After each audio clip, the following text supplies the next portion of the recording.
Professor Arvind Chaturvedi, एक विलक्षण भौतिक विज्ञानी, बरसों से एक रहस्यमय परियोजना पर काम कर रहे थे, समय यात्रा।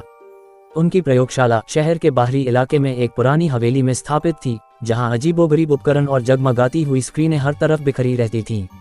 एक तूफानी रात अरविंद का सहायक रोहन प्रयोगशाला में दाखिल हुआ।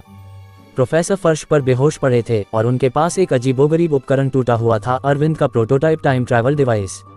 कमरे में एक अजीब सी गंध फैली हुई थी, जैसे ओजोन और जले हुए धातु का मिश्रण हो। रोहन घबरा गया। उसने तुरंत पुलिस को फोन किया। इंस्पेक्टर विकास वर्मा, एक तेज दिमाग वाले लेकिन संशयवादी अधिकारी, मौके पर पहुंचे। उन्हें अरविंद की वैज्ञानिक सनक पर भरोसा नहीं था, लेकिन प्रयोगशाला में बिखरे हुए सबूत कुछ और ही कहानी कह रहे थे। कमरे में कुछ ऐसे निशान थे जैसे कोई चीज अचानक प्रकट हुई हो और फिर गायब हो गई हो। अरविंद के नोट्स में रोहन को एक गुप्त संदेश मिला, वे आ रहे हैं। अतीत को बदलो, खतरा। विकास और रोहन को एहसास हुआ कि यह सिर्फ एक सामान्य अपराध नहीं है।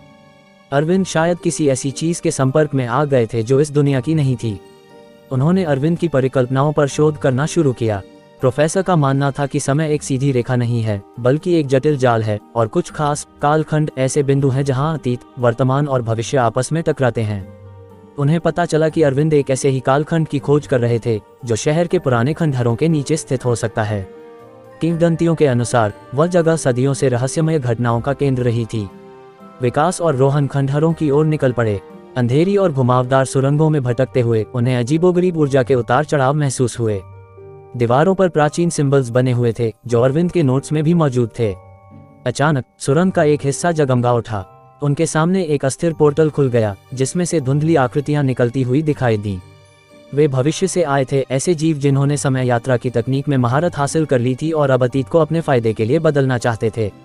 अरविंद शायद उन्हें रोकने की कोशिश कर रहे थे और इसी संघर्ष में वह घायल हो गए थे।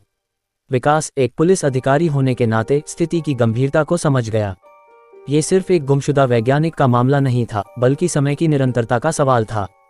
रोहन, अरविंद के ज्ञान और अपनी हिम्मत के बल पर पोर्टल को बंद करने का एक तरीका खोजने की कोशिश करने लगा।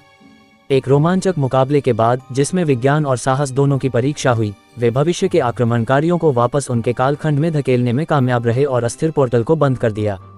अरविंद को होश आ गया और उन्होंने पुष्टि की कि वे जीव समय के प्रवाह को बदलकर इतिहास को अपने अनुरूप ढालना चाहते थे।